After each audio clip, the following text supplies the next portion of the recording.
This sort of brought up this issue that actions might actually be sometimes just gathering information about the state of the world, as against necessarily changing the world. Even though, to some extent, what Heisenberg said is true, every test eventually also has some impact on you. Like if they do huge number of X-rays on you to make sure that you don't have cancer, you will have cancer. Right? You see what I'm saying? Tests also have some impacts, but but the point is, sometimes the tests will have, mostly are being done for information gathering. Okay, so I mentioned these things, so we will kind of end with that quiz. So these are the definitions: accessibility, deterministic, static, episodic, and discrete. Actually, discrete essentially means the system goes through a finite set of discrete states. By the way, all these will be available on the piazza, so you don't need to take pictures of it. You should take pictures of me, I won't be available. But so the discrete versus continuous, is the state trajectory a state of continuous states, or is it discrete set of finite states? That makes a difference. And similarly, agents, number of agents in the environment, are they competing or cooperating? So in fact, agents are part of the environment. One interesting question is, if there are agents in the environment, the agents have mental states. And the question would then be modeling their mental states, trying to figure out what the other agent on Mill Avenue who is driving next to me is actually trying to do. Is she trying to run me out of the road, or is she just going on with her life? This becomes important when there are actual animate agents in the environment. Environment itself doesn't care about you one bit. The static environment doesn't care about you. But the other agents can be cooperative, can be competing, can be indifferent. Environment is always indifferent. Do you see what I'm saying? To understand this, remember the stupidity of the Star Wars narrative. And if you don't, watch the Family Guy episode on Star Wars narrative, where why would you make Death Star, which is supposedly completely inviolable, except there is this little place where if you just go hit it, the whole thing blows up. Well, because nature doesn't care. If there are lightnings, etc., there's very low chance that lightning will hit you there. But if Harrison Ford is coming, he won't be hitting the rest of the Death Star. He will just go there. Do you see what I'm saying? Saying that I have this great house, except there is this one little problem that I put for the aesthetic reasons, which is what Family Guy says about Star Wars, is stupid. If you have agents who are actually adversarial to you. On the other hand, nature is not out to get you. So it doesn't matter. Okay? That one small hole wouldn't have killed the Death Star if it was just natural occurrences. But when they have people who can make decisions to kill the Death Star, that small hole is a huge big hole. Okay, so adversaries matter quite significantly. Okay, let's try this. Since we brought this up, let me see.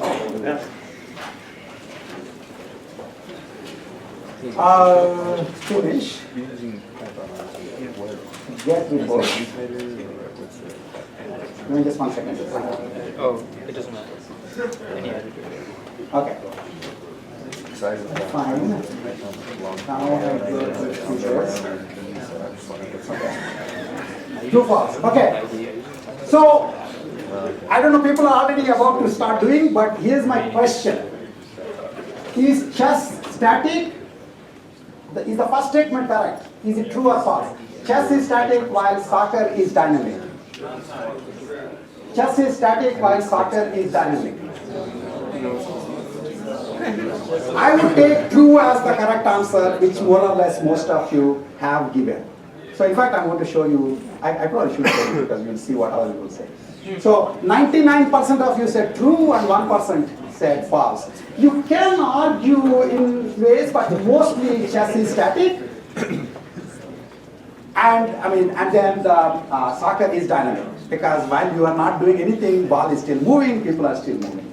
The second question, so let me just finish this. And then now the second question.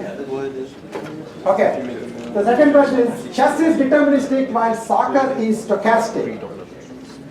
True. Okay. 99% said true, 4% said false. Anybody who said false would like to say something as to why this statement is wrong?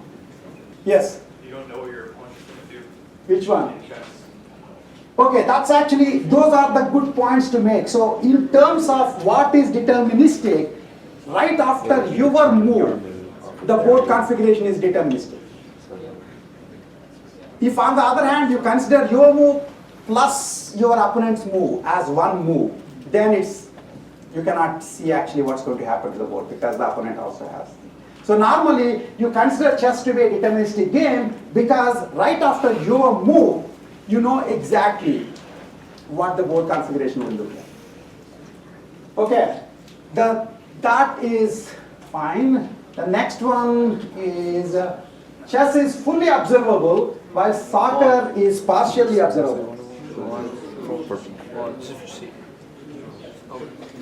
This is only the second. This is actually interesting. I'll show you this. I just keep changing my micro expressions and see if those answers. Anyway, so again, chess is fully observable while soccer is partially observable. Who are somebody who said in the minority? Could they explain why they said it's false? Somebody who said false. Yeah, 20% of you. Don't be shy. The 20% just disappeared. They're not in the class. There's no reason. There's a good reason. That guy who gave the minority reason actually thought through. It's fine to think that way. It makes sense. So, who said this statement is false? Yes, go ahead. What was the reason? So he's 20% of the grade of this class just goes to him. The rest of the 50% won't get anything. So go ahead. Because while the board and the pieces, you do observe them, but the different permutations, positions are not, there's a big amount of complication. No. That guy's answer will still work here. If you want to actually make sense of why chess is partially observable, you have to think that what you really care about is my move, opponent's move, my move, opponent's move. And I know what I am doing. I have no idea what the opponent is going to do. By the way, one of the interesting things that chess games do is they will play conservatively. They assume perfectly rational opponent. And so in some sense, that too is deterministic.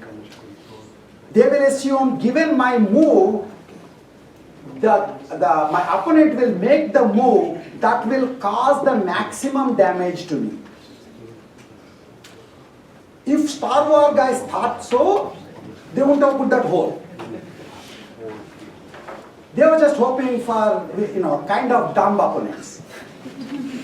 But by the way, because chess games, the chess programs assume perfectly rational opponent in modeling the opponent, they don't lose. Mostly they tend to draw. But then if you make them play your 2-year-old nephew or niece, who can't tell the difference between a chess piece and a piece of candy, they will still take for every move humongous amount of time. Because they don't know, maybe this kid is kind of playing some kind of a trick. After first few times of eating up that pawns, it will make Gary Kasparov style. Okay, so that's basically how they convert into determinism. The last one, and then you get to go, is chess is discrete while soccer is continuous. Oh my God, that's so simple. So now this is for number 4. It's just Okay, so actually I'll ask one more question before you leave. What's the, between chess versus poker? Let's ask this question about observability. Chess versus poker. Is poker fully observable or not? That's why actually Liberator's program in essence was a bigger achievement than AlphaGo. Because AlphaGo was playing a deterministic game, which is Go. Chess, whereas to play poker, you have to model your opponent. Because you don't know the state of the cards. And you need to consider all possible distributions. We'll stop here. my name is Will.